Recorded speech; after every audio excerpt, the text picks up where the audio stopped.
I am not happy.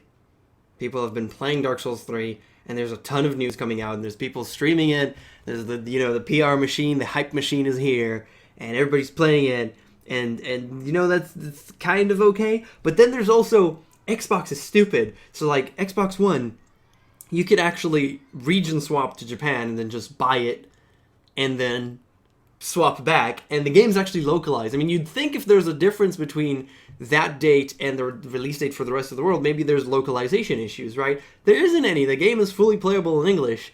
So what the hell? Why? And they know this for a long amount of time. So if the game is fine, what's the delay? Why was it released in Japan in the 23rd and then we just have to wait till the 12th of April? Why?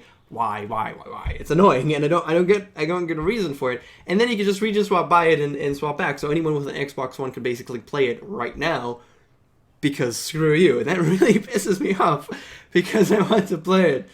And there's just so much. I mean, I watched a bunch of videos about it. There's an excellent guy called Vatividya on YouTube that makes wonderful videos about the Soul series, and I really enjoy watching him. And I watched some of what he put out, but I'm kind of done there. I'm kind of stopped because I don't want to get too spoiled. Not that I'll remember most of it, but I kind of want to experience it for my own for the most part. I mean, I don't mind a little bit, but I want to experience it on my own. And there's just so much content coming out of like game sites like GameSpot and stuff like that, and streams on Twitch. There's a million streams on Twitch showing Dark Souls, and I don't want to get into that at all. I want to play it for myself, and I can't for 3 weeks for some reason. I don't understand the reason for it.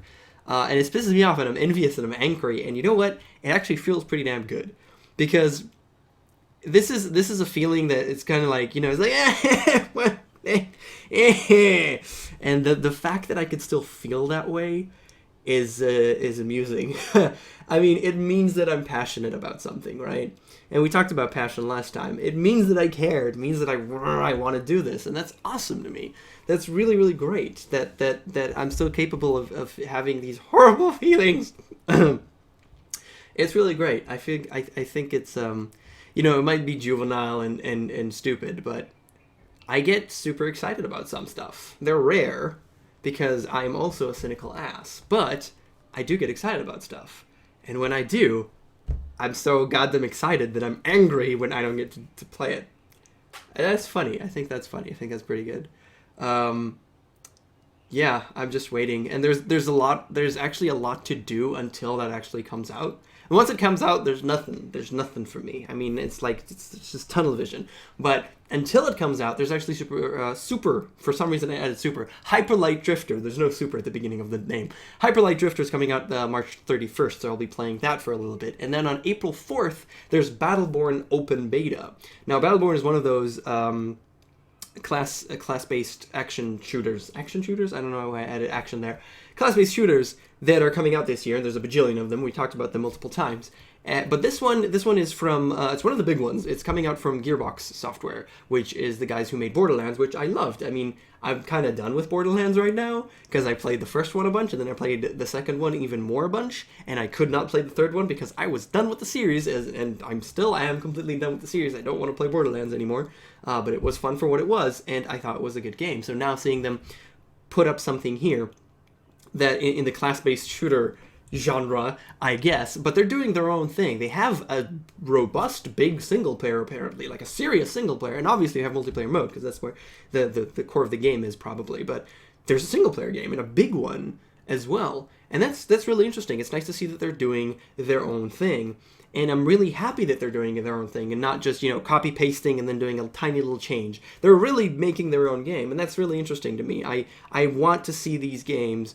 And I think we'll have an array of very different, distinct games that all come from the core concept of, team-based class. Each one has a shooter that's a little bit different, but they're still diverse enough and interesting enough that you might want to play one over the other, in the sense that's just, not that it's strictly better, it's just different enough, And that's really cool. I mean, to come from the place of Dota and League of Legends, which is always where I come from, Dota, League of Legends, and Smite and stuff like that. Smite actually did something fairly different. Those are the big ones, at least. But Dota and League are actually very similar in a lot of ways. They're completely different games once you get into them. But from the outside, from the outset, they are very similar. I mean, I don't see a lot of people playing both of them because they're different enough. It's mostly you play just one of them. And these games, I feel that it might be a reason for you to actually play different ones. To play maybe, you know, Paragon is really much more like Dota than these other games. It has creeps and everything, it has lanes and everything. And on the other hand, you might want to play Overwatch because Overwatch is just a dumb shooter that you could play and it's quick. It's probably much faster. I mean, a game in Paragon might actually be, I have no idea, I'm throwing numbers, but a game in Paragon, it makes sense to me that because it's that type of game, it could be 30, 40 minutes, and a game in Overwatch could be 10.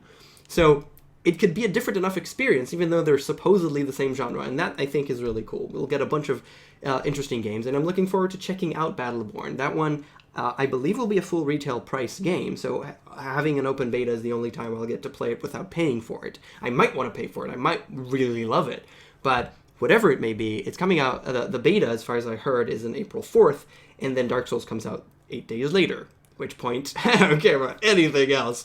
So, for a good portion of time, which would probably be very condensed because I'll probably just play it for a week straight on or something. Okay, calm down. Yes, I'll probably survive till then, I really hope. But don't talk to me about Dark Souls. Just don't. Let's just get there. Let's just get there. What's the take from today? I've just been rambling about these things. Don't talk to me about Dark Souls. That's the take for today.